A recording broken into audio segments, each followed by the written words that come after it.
Salam əziz və hörmətli izləyicilər. Bugün növbət dəfə mən sizinlə görüşdəyəm. Bugünkü bizim mövzumuz siyasi mövzudur.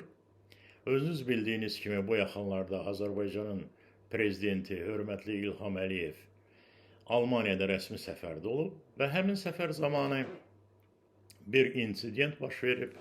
Həmin insident ondan ibarətdir ki, prezidentin müşaviri Hikmət Hacıyev və bloger, jurnalist Tural Sadıqlı ilə öz aralarında diyaloq keçirdiblər. Mən həmin diyaloqun siyasi və psixoloji polemik təhlilini aparmaq istəyirəm. Mən nə Tural Sadıqlını tanıyıram, nə Hikmət Hacıyev ilə tanışlığım var. Biri Azərbaycanda yaşayır, biri Almaniyada yaşayır. Mən bir hüquqşünas kimi, mən bir tərəf ekspert kimi öz fikirlərimi, öz düşüncələrimi sizə çatdırmaq istəyərdim. Həmin görüşlərdə mən nə gördüm və hansı düşüncələrim var? Görüntüləri mən sizə göstərməyəcəyim, ona görə ki, görüntüləri göstərmək üçün mənim hansı kanallarda bu görüntülər olubsa, mən onlardan icazə almalıyam. Əgər icazə siz efirə bıraxsam, bu vaxtı bizim bu kanalını bağlaya bilərlər. Ona görə mən belə qərara gəldim ki, siz çoxunuz həmin görüntüləri görmüsünüz. Bu Azərbaycanda gündəmə səbəb olub. Cürbəcür ekspertlər, cürbəcür hüquqşünaslar həmin görüşə, həmin diyaloqa qiymət verirlər. Əlbəttə ki, bir tərəfli qiymət vermə də var. Digər tərəfi alçaldıcı sözlərdən də istifadə edirlər. Mən isə çalışacağım ki, bir tərəf kimi şəxsən mən özüm gördüm və necə buna qiymət verirəm. Öz düşüncələrimi sizə çatdırım. Görüntülərə diqqətlə baxanda gördüm ki, burada sadəcə iki nəfərin salamlaşması və qısa sual-cavab mübadiləsi baş vermir. Bu əslində siyasi polemika, psixoloji üstünlük uğrunda mübarizə və ictimai rəy qarşısında kimin öz mövqeyini daha inandırıcı şəkildə təqdim edə bilməsi ilə bağlı bir qarşıdurmadır. Belə qarşıdurmalarda çox vaxt məsələ təkcə kimin nə deməsi ilə bitmir. Əsas məqam ondan ibarətdir ki, kim diyaloqun çərçivəsini müəyyənləşdirir, kim qarşı tərəfi cavab vermə mövqeyinə salır və kim söhbətin psixoloji üstünlüyünü əldə saxlaya bilir. Bu baxımdan Hikmət Hacıyevin Tural Sadıqlı ilə söhbətə başlanğıcı diqqətə layiqdir. Onun işlətdiyi vətənə və dövlətə xəyanət və həyatda ən çətin şey vətənə xəyanət etməkdir. Mənim sizə yazığım gəlir kimi ifadələr adi siyasi tənqiddən daha sərt və emosional təsirli ritorikadır. Bu ifadələrin əsas xüsusiyyəti ondan ibarətdir ki, Hikmət Hacıyev qarşı tərəfi birbaşa müdafiə mövqeyinə çəkir. Çünki vətənə xəyanət anlayışı cəmiyyətin gözündə çox ağır siyasi və mənəvi məna daşıyır. Belə bir ifadə işlətdikdə qarşı tərəf əslində öz mövqeyini izah etməyə və özünü təqdir etdirməyə məcbur olur. Burada bir məqam da qeyd etmək lazımdır ki, Tural Sadıqlının işi ilə bağlı açıq məlumatlarda onun barəsində Azərbaycan Respublikasının Cinayət Məcəlləsinin 178, 220, 281, 320-ci maddələri ilə Azərbaycan məhkəməsi tərəfindən qiyabi hökm qərarı olduğu bildirilir və 14 il azadlıqdan məhrum edilib, qiyabi şəkildə. Bu maddələr müxtəlif kateqoriyalı ittihamlara əhatə edir. 178 dələduzluq, 220 kütləvi ixtişaş, 281 dövlət əleyhinə açıq çağırışlar, 320 isə sənədlərin saxlaşdırılması ilə bağlı maddədir. Lakin diqqət edilməlidir ki, bu maddələr arasında Azərbaycan Respublikası Cinayət Məcəlləsinin 274-cü maddəsi, dövlətə xəyanət maddəsi yoxdur. Azərbaycan Respublikasının Cinayət Məcəlləsinin 274-cü maddəsi dövlətə xəyanətə görə cinayət məsuliyyətini nəzərdə tutur. Qüvvədə olan maddəyə əsasən dövlətə xəyanət Azərbaycan Respublikasının suverenliyinə və ərazi bütövlüyünə, dövlət təhlükəsizliyinə və ya müdafiə qabiliyyətinə zərər vurmaq məqsədi ilə Azərbaycan Respublikasının vətəndaşı tərəfindən qəsdən törədilən əməldir. Belə əməllərə düşmən tərəfə keçmə, casusluq, dövlət sirrinin xarici dövlətə verilməsi, habelə xarici dövlətə, xarici təşkilata və onların nümayəndələrinə Azərbaycan Respublikasına qarşı düşmənçilik fəaliyyətini həyata keçirməkdə kömək göstərməsi daxildir. Biz özümüz bildiyiniz kimi həmin mən sadaladığım maddələrdə Tural Sadıqlı tərəfindən casusluq yox, başqa dövlətə işləmək haqqında ittiham yox, məhkəmənin qərarında casusluq yox, dövlətin sirrinin xarici dövlətə verməsi yox. Demək, Tural Sadıqlı fərqli maddələrlə cinayətə cəlb olunub. Vətənə xəyanət maddəsi 274-cü maddə məhkəmənin hökmündə yoxdur. Bunu sizin diqqətinizə çatdırmaq istəyirəm. Bu səbəbdən bəs niyə görə Tural Hikmət Hacıyev bu ifadələri işlətdi? Vətənə xəyanət ifadəsinin işlənməsinə konkret hüquqi kvalifikasiya kimi deyil, daha çox siyasi və mənəvi qiymətləndirmə kimi baxmaq olar. Başqa sözlə bu ifadə hüquqi termindən daha çox Hikmət Hacıyev tərəfindən retorik vasitə kimi işlədilir və Tural Sadıqlını nakauta salır, polemikanı idarə edir.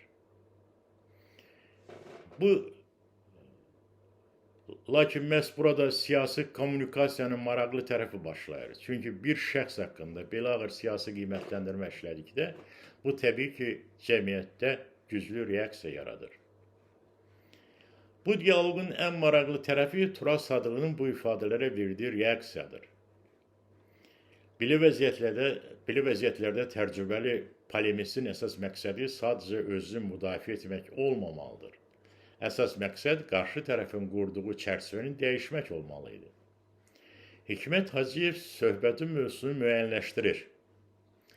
Vətənə xəyanət davam edir, deyir. Bu ifadədən sonra əgər qarşı tərəf sadəcə mən xəyanət etməmişəm desə, bu faktiki olaraq qarşı tərəfin qurduğu mübahisənin daxilində qalmaq deməkdir.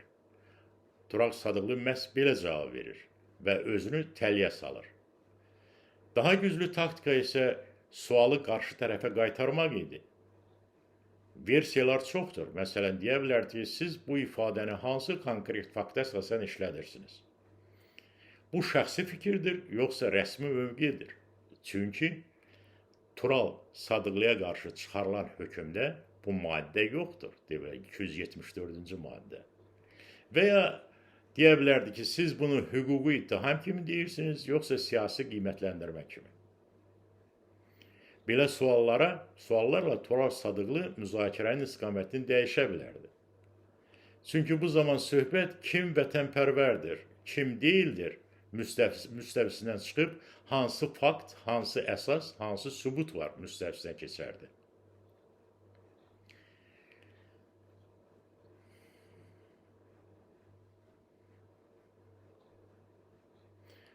Bu qarşı durmada əsas diqqət çəkən məqamlardan biri Tural Sadıqlının qarşı tərəfin işlətdiyi sərt ritorika və necə reaksiya verməsidir.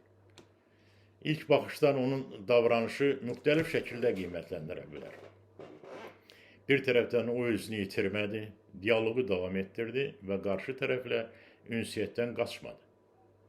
Bu soyuqqanlıq və özünə nəzarət əlaməti kimi qiymətləndirə bilər. Lakin belə keyfiyyətlərə burada ehtiyac yox idi. Siyasi polemika baxımından məsələ başqadır. Belə qarşıdurmalarda sadəcə sakit qalmaq kifayət etmir. Əsas məsələ ondan ibarətdir ki, insan öz mövqeyini nə qədər effektiv şəkildə müdafiə edə bilər və qarşı tərəfin qurduğu mübahisə çərçivəsini dəyişə bilər. Bu baxımdan Tural Sadıqlı əsas zəifliyi əl verməsi və ya salamlaşması deyil. Əsas zəiflik ondan ibarət idi ki, o qarşı tərəfin müəyyən etdiyi mövzuya dərhal cavab verməyə başladı. Başqa sözlə, söhbətin gündəmini kimin müəyyən etməsi məsələsi var idi. Hikmət Hacıyev söhbətin ilk anlardan mövzunu vətənə xəyanət anlayışı ətrafında qurur. Tural Sadıqlı isə bu ifadənin içərisində qalaraq izah etməyə çalışır. Bilirsiniz, peşəkar debatda bundan daha güclü yol seçilə bilərdi. Qarşı tərəfin iddiasını qəbul etmədən onun suallarına açıqlama vermək məcbur etmək idi. Çünki hər bir ağır iddia kimi belə bir ifadə də izah və əsas tələb edir. Psixoloji baxımdan bu qarşıdurmada ilk üstünlük Hikmət Hacıyev tərəfində idi.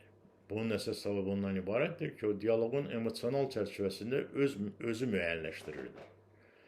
O, Tural Sadıqlıya konkret sual vermək əvəzinə onun şəxsi fəaliyyətini və mövqeyini qiymətləndirən ifadələr işlətdi. Beləliklə, qarşı tərəf müdafiə mövqeyinə keçdi. Bu siyasi kommunikasiyada istifadə olunan klassik taktikadır. Bunu Hikmət Hacıyev yaxşı bilir. Qarşı tərəfi izah verən və özü müdafiə edən tərəfə çevirmək. Çünki Hikmət Hacıyev diplomatdır. Mənə məlum deyil Tural Sadıqlı hansı sənətin sahibidir, o mənə məlum deyil. Tural Sadıqlının isə bu vəziyyətdə əsas imkanı mübahisəni faktlar və hüquqi suallar müstəvisinə keçirtmək idi. Lakin o imkandan tam istifadə edə bilmədi.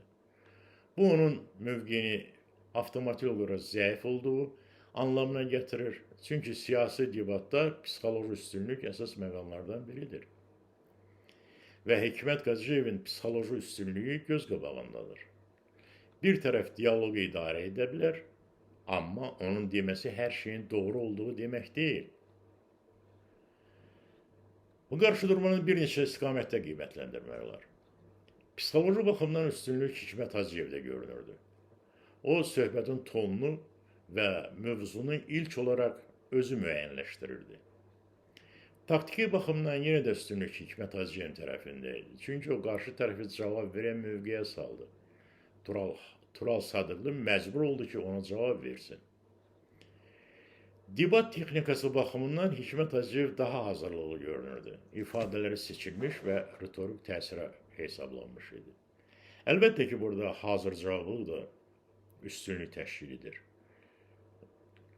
Tural Sadıqlının hazır cavab olmaması, hüquqi və debat taktikasından istifadə etməməsi, əlbəttə ki, Tural Sadıqlını zəif görünməsinə məcbur edir. Hüquqi baxımdan isə burada vəziyyət daha mürəkkəbdir. Tural Sadıqlının əlində mübahisəni faktlara və konkret suallara keçirmək imkanı var idi.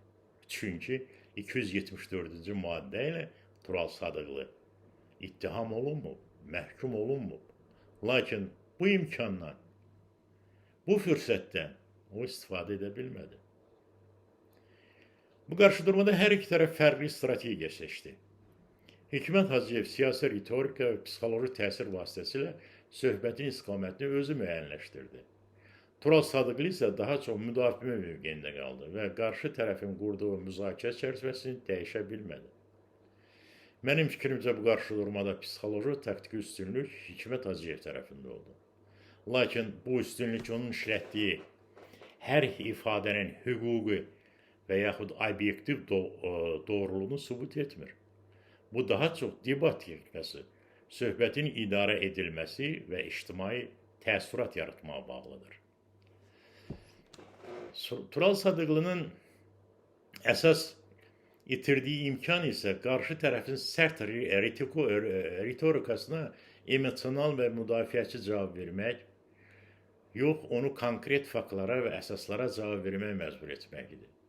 Belə olsaydı, söhbətin balansı tamamilə başqa istiqamətdə inkişaf edə bilərdi. Lakin Tural Sadıqlı bu fürsətdən yenə də istifadə edə bilmədi.